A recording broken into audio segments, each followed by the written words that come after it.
Hello everyone! Welcome and welcome back to my YouTube channel. So for today's video ay magluto naman tayo ng pork chicken spicy adobo. So ito yung recipe na palangga ngayon ko lang tumatikman itong paghahalo-haloin tong pork and chicken. By the way mga palangga, ito pala ay recipe ng aking asawa at ngayon ko lang din po ito matikman. Kaya kung gusto nyo malaman kung paano ito lulutuin, just keep on watching!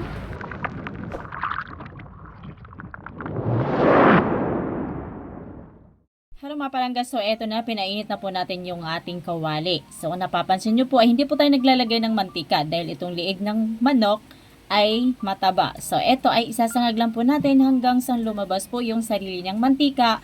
At yun na rin po ang gagawin nating panggisa sa ating mga ricado. So tuloy-tuloy lang po yung pag-toasting natin mga palanggang hanggang lumabas po yung kanyang sariling mantika. So siya nga pala mga palangga dahil nga ay meron tayong halo na itlog pugo. Kaya naman ay ilalaga po muna pala natin to dahil ito ay medyo matagal po siyang ilaga. No, so habang nag-toasting po tayo ay nakasalang na po yung ating itlog pugo. So dito mga palangga, kung napapansin nyo po, ay ayan, unti-unti na po lumalabas yung mantika. Napakarami din po talaga ng mantika yung liig ng manok mga palangga. No? So dito ay nag-add po tayo ng konting asin at magic sarap para meron namang lasa yung ating liig ng manok. Lagay na rin po natin yung paminta at ay mga palangga na toast na at medyo brown na rin po yung konti yung ating liig ng manok. At kung napapansin mo, ang daming mantika. So ayan ha, ihain po muna natin ito, set aside po muna natin. And then prepare po naman natin guys yung ating pork.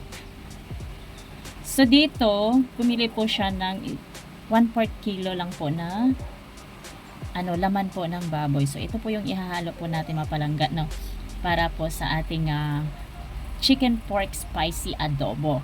Wow. Ako'y natatakam na po dito mga palangga. At ako'y nagugutom na rin po. Excited ako sa recipe na to. So dito ay next naman po natin isangag yung ating karni ng baboy. So hanggang sa mag brown po siya ng konti at ayun mabawasan din po ng yung konting taba niya mga palangga. So yung kumbaga nagalo-halo na dun sa mantika yung lasa ng baboy at lasa ng manok.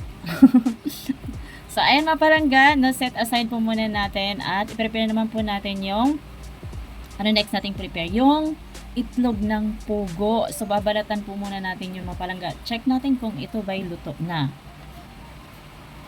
So etong na nga po yung ating itlog pugo mga palangga. Kung nakikita nyo po ay ayun, luto na siya.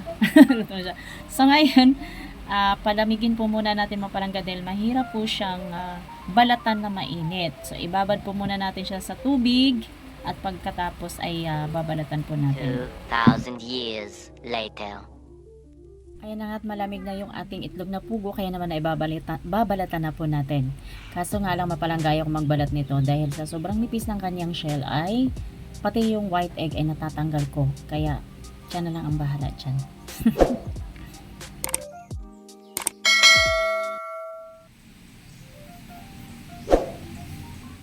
So na-prepare na po natin ang lahat. Ngayon ay igigisa na po natin. Meron na tayong sibuyas, bawang at sili. So dito na rin po natin mga palangga igisa yung mantikang kinuha natin kanina mula sa liig ng manok. So yun na po yung gagamitin natin. So ilagay na po natin yung bawang, sibuyas at saka yung sili. Then halo-haloin lang po natin mga palangga hanggang sa lalabas na po yung mabangong amoy ng ating sibuyas, bawang. Then ilalagay na po natin mga palangga yung liig ng manok and then sama na rin po natin yung pork natin. At pagkatapos halo-haloin po natin mga palangga hanggang sa maigisa po natin ng maayos yung ating chicken pork adobo. So dito guys, mag-add tayo ng kaunting tubig.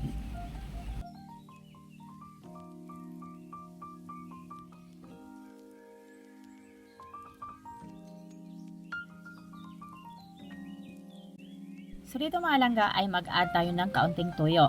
And then mimix lang po natin hanggang sa mahalo po natin ng maayos. Then mag-add na rin po tayo ng kaunting asukal. Tansya lang po natin yung asukal mga palangga, baka naman ay masubrahan naman sa tamis. So itong mga palangga kaya tayo naglagay ng asukal dahil ito po yung magbabalance ng asim, anghang at alat. So yun po yung adobo, yun po yung lasa ng ating adobo. So ilagay na rin po natin mga palangga yung paminta at yung kwek-kwek, yung pinaka-favorite ko. Then dito mga palangga, dahil nilagyan na po natin yung itlog ng pugo, ay dahan-dahan lang po nating ihalo, no? Siya nga pala mga palangga, maglagay na rin po tayo ng suka. Kaunti lang po mga palangga, tansya lang po. Then, takpan natin mga palangga at hintayin natin mawala yung amoy ng suka. 2,000 years later. Hello, welcome back again. So, eto na mga palangga, dahil nawala na yung amoy ng suka at naamoy ko na lang yung amoy ng ating pork chicken spicy adobo. Wow! Grabe. At ayun mga palangga, naluto na nga at ako'y natatakam mga palangga dahil tsura pa lang at amoy talagang natatakam ako. At alam kong natatakam rin po kayo. At pwedeng-pwede ninyo itong gawing recipe na to. So by the way, thank you for watching and have a good day everyone. At kung naibigan mo ang video na to, don't forget to like and subscribe and hit my notification bell for more updates. Have a good day everyone.